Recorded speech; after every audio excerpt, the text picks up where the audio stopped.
안녕하세요. 저는 사슴TV 교과서 조정목 메인은 구주영, 결크러쉬 김결이, 르네상스맨 이준욱입니다. 야! 반갑습니다. 이번에는 약간 우울한 주제예요. 우울한 안타까운 주제죠. 보형물 제거. 제가 수술해드린 환자분도 제거해본 적이 있고 다른 병원에서 수술하셨는데 그 병원이 없어졌대요. 그래서 이제 제거만 하고 싶다고. 그러니까 보통은 사실 다른 병원에서 수술하고 오셨을 때는 제거를 하고 새로운 보형물을 넣는 재수술을 하는 경우가 많은데 아주 드물게 이제 제거만 하시는 경우들이 좀 있어요. 가슴 보형물 결국엔 꼭 제거해야 되는 건가요? 이거 많이 질문 많이 듣지 않나요? 몇 년마다 바꿔야 되나요? 약간 이렇게 그것도 물어보시는 경우가 많기는 하죠. 안 바꿔도 되고 그렇죠. 문제 없으면 계속 가지고 있어야 되고 제거도 안 해도 된다. 그럼 맞습니다. 저는 그런 경험이 있었어요. 35년 전에 이제 수술했던 분을 경과를 그냥 봤어요. 봤는데 너무 좋아요. 또 아무런 문제가 없어요. 우리가 알고 있는 구형구축 1단계 그냥 괜찮아. 구형구축 1단계면 아무것도 없는 거니까 그냥 보형물 들어있는 오해할까봐 우리가 구형구축이 총 4단계 4단계인데 1단계는 그냥 보형물이 들어있고 좋은 결과를 그냥 1단계로 합니다. 아주 건강한 피막으로 되어 좋은 있다.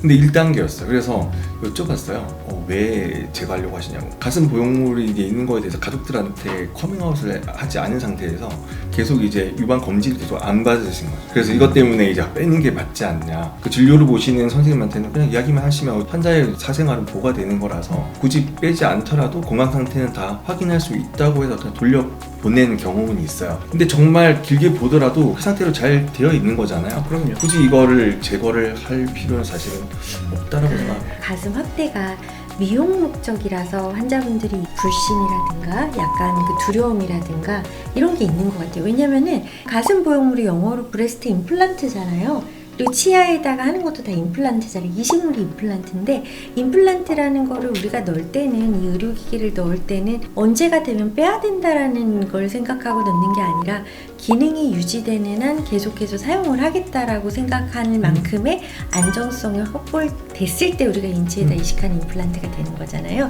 굉장히 많은 임상의 기간이 있었고 여러 가지 연구 결과를 통해서 클리니컬에서 검증을 하면서 쓰고 있는 거기 때문에 문제가 없는 한은 괜찮다고 생각을 해요.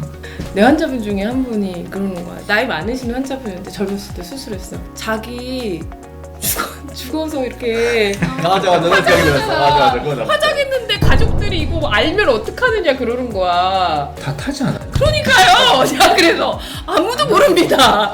워낙에 이제 프라이빗한 인체의 부분이다 보니까 그런 거 그게 생각. 그런 코미디 영화 같은 게 있었나 봐요. 뭐 옛날 그 에어플레인 영화에서도 그런 거 있잖아요. 비행기 타는데 가슴 불러가지고 뻥 터지고 뭐 이런 거 있었잖아요. 비행기 타도 되냐고 물어보는 경우 종종 있는 거예요. 그 영화에 있었어요. 주로 어떤 이유로 제거를 해보셨나요? 저 같은 경우는 심리적인 요인이 컸던 것 같아요. 이물감이라고 표현을 하시는데 뭔가 이제 내 거가 아닌 것 같은 인위적인 느낌이 나는 것에 대해서 좀 불만을 가지셨던 것 같아요. 제가 보형물을 제거해드렸던 분들은 공통적으로 구형구축이나 파열에 대한 문제점은 없었습니다.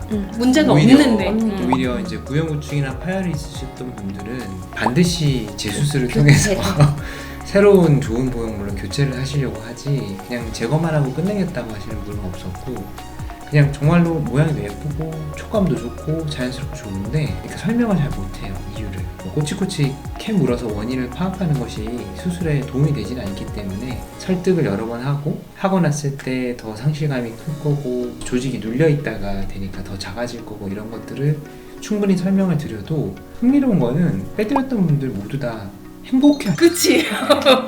저 같은 경우는 이제 심리적인 요인이 좀 컸다. 그리고 제거를 했을 때 생각한 것보다 상실감을 느끼지 않고 굉장히 좋아하셨다. 그분들이 다시 오진 않았거든요. 다시 크게 해달라고. 아마 행복한 제2의 삶을 살고 계시지 않을까 그렇게 생각을 합니다. 아직까지는 제가는 보형물을 제가 뺀 경우는 없고 심리적인 요인이었던 경우보다는 첫 수술에서 저금증을 잘못 잡았던 경우 가슴이 약간 처져 있을 때 거상이 필요한 환자한테 보형물을 넣어서 해결을 하려고 했던 경우가 저금증을 좀 잘못 잡은 경우들인 거죠. 그런데 이미 환자는 볼륨이 어느 정도 있는 거예요. 환자는 그냥 그 볼륨 갖고 거상만 해도 충분한 상태였는데 보형물로 해결하려다 보니까 거상은 해결이 안 되고 보형물은 따로 놀고 환자는 무겁고 이런 상황에서 오셨을 때 보형물을 제거하고 거상 수술을 하는 거를 또 추천을 드리거든요. 처음에 환자가 원했던 가슴 그렇게 갈 수 있는 또 방법이 되더라고요. 그러니까 환자가 원한 게 볼륨이 아니라 거상이었는데 볼륨으로 해결하려고 했다가 안 된 경우, 이런 경우에서는 보형물 제거를 합니다. 저는 이제 특히 예전에 텍스처 보형물로 수술하신 분들 캡슐 막절제 하면서 제거하시는 분들은 많고, 그런 분들은 이제 수술을 정말 원하시고 그렇게 수술하시고 굉장히 만족하시고, 그런 환자분들은 이제 제쳐두고, 제가 수술하신 환자분 중에 뺀 환자가 있나 생각해보면 한 분이 계세요. 그분은 어쩌다가 굉장히 친해져가지고는 빼고 싶다고 해서 제가 밥도 사드리고 같이 만나서 얘기도 하고, 대체 왜 그러느냐, 왜냐하면 수술이 잘 됐고 좋은데 제거를 안 했으면 좋겠고 하는데 이제 제거하려고 하니까. 근데 가끔 그런 환자들이 있어요. 아주 예민하신 환자분들 중에 선생님처럼 뭔가 이물감이 느껴진다, 끌고 가거든요. 제가 조금만 기다려보자, 괜찮아진다. 대부분의 환자분들은 이제 괜찮고 좋아지시는데, 결국 이제 제거하신 분이 한 분이 계셨고, 그분은 저도 생각할 때 좀 심리적인 요인이 있었던 것 같아요. 또 한 분 생각나는 분은 수술한 지 3개월 되신 환자분이었는데 다른 병원에서 수술하신 분이었어요. 제가 이제 보기에도 체형에 맞지 않게 너무 크게 들어간 맞아요. 거였어요. 그래서 환자가 너무 빼고 싶어 해가지고는 빼드린 적이 있어서 그런 분들이 생각이 나네요. 본인이 거부를 하지 않으면 어디서 수술했냐고 여쭤보긴 하거든요. 재수술할 때 저는 꼭 전병원 가보라고 얘기를 하잖아요. 그렇죠. 그러니까 라포가 깨지기는 했지만 그래도 이제 어떤 얘기를 하는지는 한 번 정도는 들어봐야 되는 거 아닌가. 근데 나는 그 전 수술 병원을 물어보는 이유가, 네.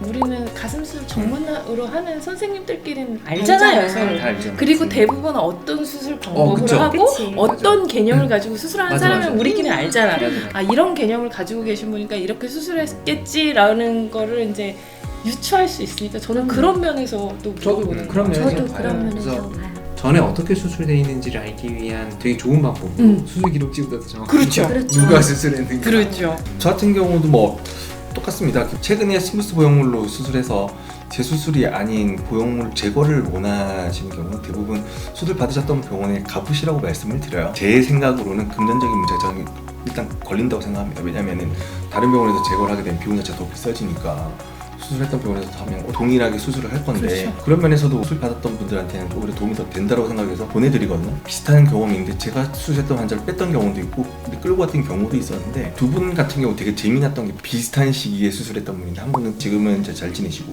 한 분은 중간에 뺐는데, 저는 히스토리를 좀 물어보는 편입니다. 왜 그런 생각을 했는지 이제 알면은 이제 나중에 어떻게 이제 케어를 해야 될까, 이제 도움을 좀 받을 수 있을까 돼서 여쭤보는데, 이 두 분 다 동일하게 성형 부작용과폐 수술하고 나서부터 아프잖아요. 수술한 날 아팠을 때 아픈 거에 대한 정보를 병원 플러스 성형 부작용과폐에서 이제 인포메이션을 많이 받았던 분들은 그 상황 자체가 상당히 패닉처럼 오더라고요. 지금도 경과는 되게 좋은 편이고 시간이 지날 때 더 좋아질 거니까 좀 지켜보는 게 좋지 않겠냐라고 이야기해서, 한 분은 이제 6개월 지났을 때 지금이라도 뺄까요? 반대로 여쭤봤는데 이제 안 빼고 싶다고 한 분 말씀하셨고, 한 분은 정말 보호자분까지 같이 오셔가지고 제거를 해드렸어요. 제거한 기분이 아마 어떤 속박에서 이제 해방된다는 느낌을 받으셨던 것 같아요. 수술이나 이런 것들도 아마 선택을 할 때도 충분히 좀 같이 고민을 하고 수술을 좀 해야 되고, 저 자신도 이제 수술하고 났을 때 그런 불편함이나 그런 이야기에 대해서 조금 더 귀 기울여 들어야 되지 않을까라고 좀 생각을 좀 많이 하는 독특한 계기가 됐어요. 왜냐면 그 두 분 수술 터울이 한 일주일 차이였거든요. 근데 이준홍 원장님 되게 중요한 얘기 해주셨다.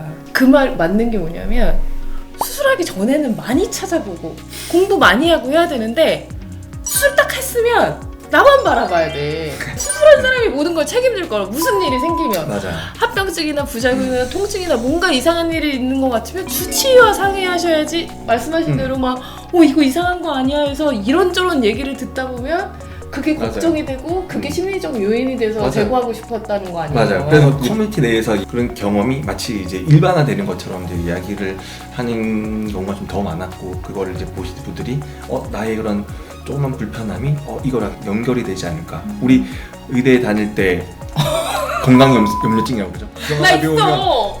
나 이거 있는 거 아니야. 비슷한 저는 경험이 무슨 일이 같아가지고. 있었냐면, 본과 2학년 때인가 신경외과를 배웠어요. 그때 뭐가 있었냐면 서브듀랄 헤모레지라 그래가지고 이게 어디 쾅 부딪히면은 이 두개골 뼈하고 뇌하고 이어지는 혈관이 이렇게 툭 터지면서 서서히 이게 피가 차가지고 죽는 거예요. 근데 어느 날 내가 술 먹고 넘어졌단 말이야. 그 다음날 아침에 일어나면 그게 너무 걱정이 되는 거야.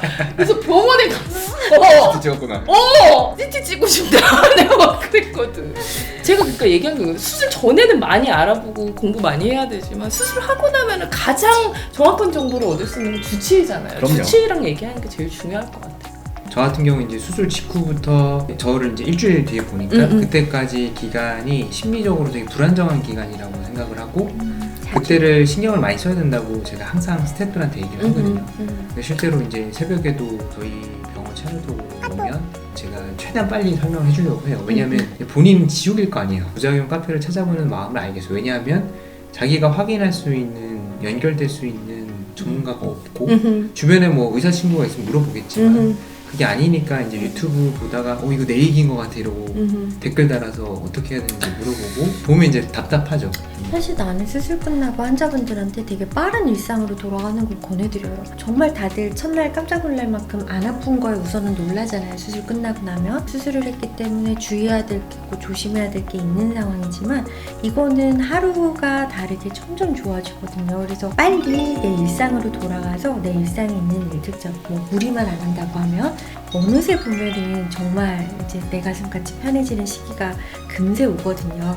근데 이제 그 시기에 일상으로 돌아가지 않았을 경우에 오히려 더 좀 잘못된 정보에 빠지시게 되는 경우들이 있는 것 같아요. 새로운 만남이잖아요. 보형물이 내 몸 안에 들어와서 이제 내 거가 되기까지의 과정에 그 초기에 좋지 않은 인상을 받게 되면 결국에는 이제 이 친구와 끝까지 함께 하긴 어려운 그런 상황이 되는 게 아닌가 싶어서 이제 사슴TV를 열심히 보시고 첫인상이시면 정보를 얻어서 무서워해. 난 이런 거 너무 민망해. 그게 사실 중요한 것 같습니다. 계속 소통을 하는 게 사실은 가장 중요한 거고. 궁금하면 물어보시면 저희 뭐 다 친절히 설명드리도록 하겠습니다. 감사합니다.